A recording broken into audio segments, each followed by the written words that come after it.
So good morning. My name's Eric, and I'm kind of shivering because it's really cold in this country. On a side note, I was one of the 3 students that went to Burkina Faso, and the issue I'm going to be talking about today is desertification in Burkina Faso. So Burkina Faso is has a very arid landscape, particularly in the northern region where we were, as you approach the Sahel, as you can see in this picture. And increasing temperatures, lack of rainfall, a larger population, like the population growth that has led to more people cutting more wood, has all contributed to this desertification. I was working with a local NGO called SEMUS, which stands for Association Solidarité et Entraide Mutuelle au Sahel. These are some of their partner organizations, as you can see, Ceci, WUS, Christian Aid, Emmaus International on the bottom, and TRIE. So SEMUS was based out of Yako, which is a city in the northern region of Burkina Faso. And they work in several sectors: the health sector, the environment sector, microfinance, education. We were working on a project in the environmental sector. It was called the PTE project, Village Tree Enterprise.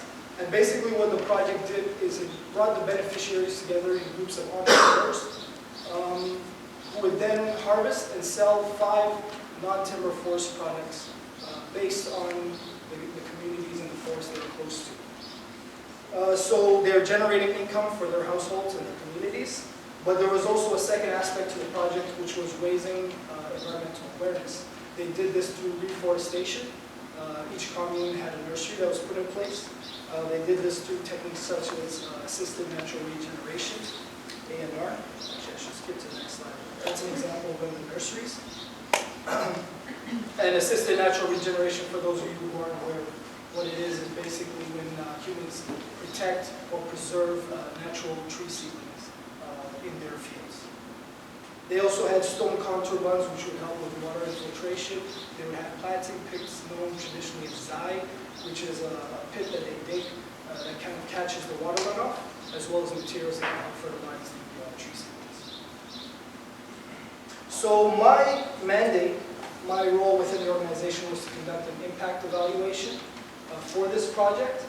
So basically, we had 2 individual interviews and 6 focus group interviews, which we conducted.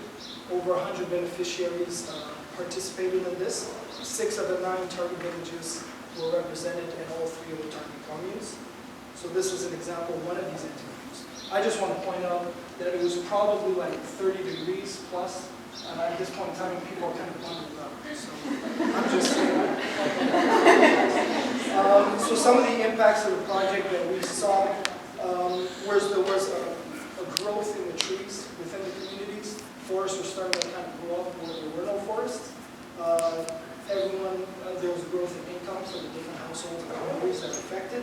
And this emphasized the importance of the environment, because once the entrepreneurs saw the financial benefit of these the activities that are carried out to protect the environment, they kind of gave them a great incentive to keep going.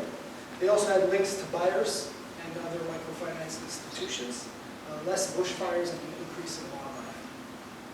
And then some of the recommendations that were made at the end of the impact evaluation was to extend the project, because a lot of the neighboring communities weren't involved, and when it's an environmental problem, it really needs everyone to tackle it.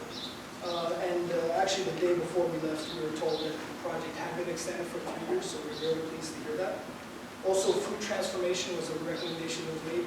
2 of the non-timber forest products were fruit. One of my colleagues will actually go into detail what those products were. But one of the problems with the fruit was they would spoil, they would go bad before they could sell all of them.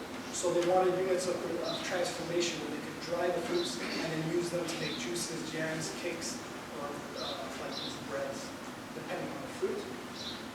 And then the last one was protection for the tree seedlings. Often livestock would come around, or even wild animals and these seedlings before they grow to the appropriate height. So those were some of the recommendations that were made by the beneficiaries and passed on by us.